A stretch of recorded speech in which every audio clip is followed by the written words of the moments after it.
Good afternoon সবাইকে, welcome to my channel Ajanta's mini blog. কাল আপনারা দেখেছেন আমরা ছেলে আশীর্বাদ করতে গিয়েছিলাম, তো আজকে হলো মেয়ের আশীর্বাদ।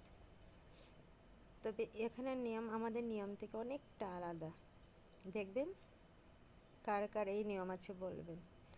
দেখুন, মেয়ে প্রথমে মন্দিরে প্রণাম করে বাইরে তুলসী তলায় প্রণাম করতে চলে গেছে। এটা যদি আমরাও করে থাকি, তারপর ঘরে আসছে, ঘরে এসে তারপর একটা থালার মধ্যে চাল আছে, তারপর প্রদীপ আর সুপুরি। এই দেখুন, 3টা প্রদীপ, চাল আর সুপারি নিয়ে যেখানে মেয়ে বসবে ওইখানে নিয়ে তারপর রাখবে, রেখে প্রণাম করবে।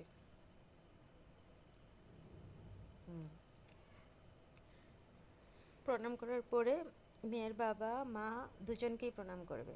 মেয়ের বাবা আর মাকে প্রণাম করবে। এটা কুচবিহারের মেয়ের শ্বশুর বাড়ি, মানে যেখানে বিয়ে হচ্ছে ছেলের কাকু কাকিমা, তারপর সবাই কুচবিহার থেকে। তো শুনলাম এটা কুচবিহারের নিয়মে হচ্ছে, শুধু কুচবিহারের না, কুচবিহার তারপর ছেলের বাবার বাড়ি আর মামার বাড়ি দুই দুই নিয়মেই হচ্ছে বলতে গেলে।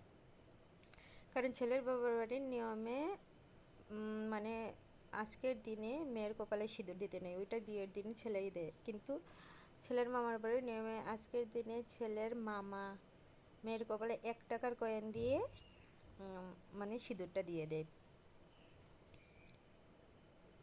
যে ছেলের কাকু আশীর্বাদ করছেন এখন, প্রথমে ধূপকাঠি দিয়ে 3বার এইভাবে করে নিলেন।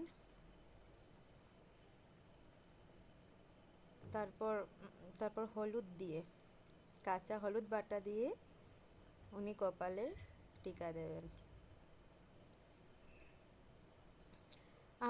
আমরা এই দিনটাকে আশীর্বাদ বা মঙ্গলাচরণ বলে থাকি, কিন্তু কুচবিহারের নিয়মে দেখলাম ওনারা সোনা কাপড় বলে থাকেন। যাই হোক, অনেক কিছু দেখলাম, জানতে পারলাম, ভালোই। মানে আজ সোনার কাপড় দেওয়া হয়, তো আমাদের আশীর্বাদ মঙ্গলাচরণে সেমই হয়, সোনা কাপড় দেওয়া হয়।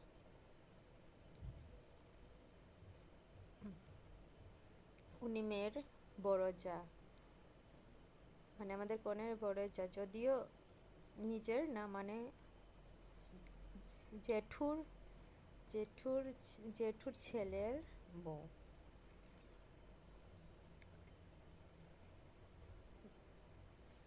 এই যে এক এক করে আশীর্বাদ করছেন, সব কিছু 5বার করে মাথায় ছুঁয়ে দিচ্ছেন।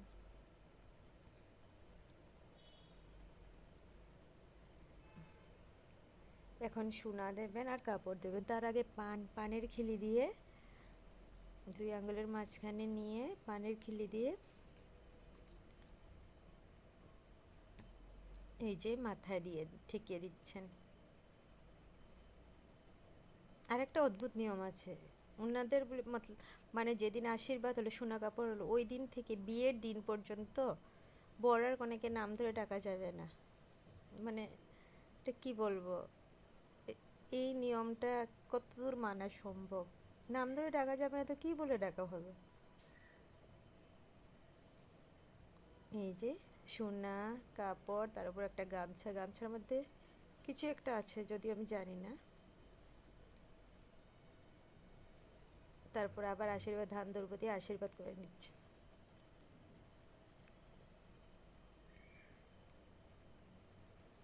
তারপর দেখুন ওই যে প্রদীপের থালাটা ছিল ওইটা মাথায় আর বুকে 3বার ঠেকিয়ে দেবেন।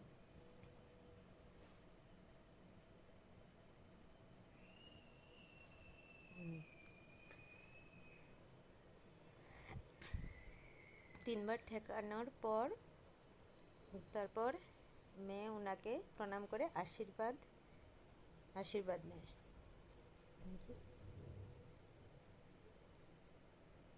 তারপর মেয়ের নাকি ওই দিন হাসতে নেই, মাথা উঁচু করে বসতে নেই, সব কুচবিহারের নিয়মেই হয়েছে।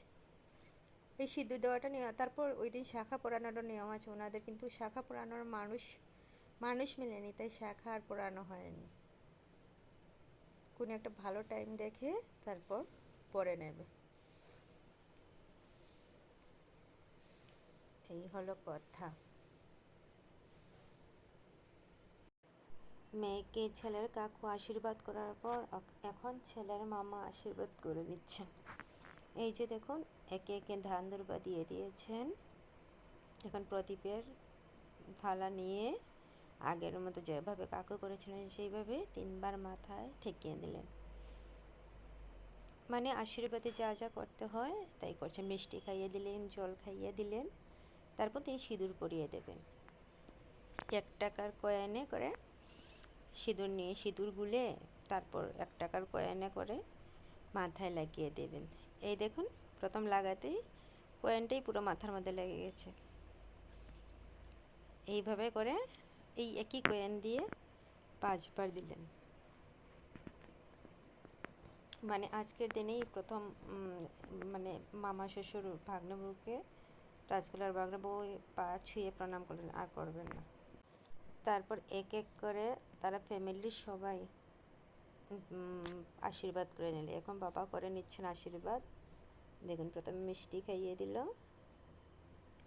তারপর যা যা নিয়ম, আমি পুরো নিয়মটাই দেখালাম কারণ আমি আগে এই নিয়মে দেখিনি। তাই আপনারা যারা যারা দেখেছেন তো ভালো কথাই বলবেন, কারা কারা দেখেছেন।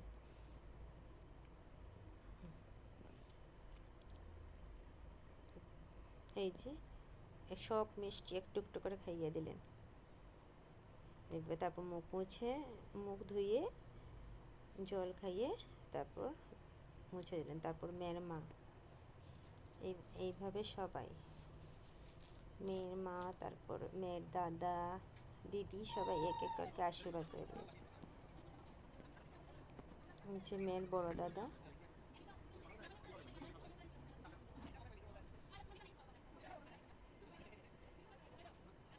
তারপর দিদি,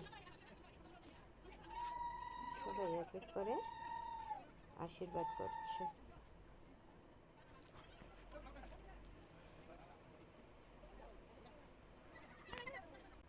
এইটা হলো ছেলের ছোট ভাই।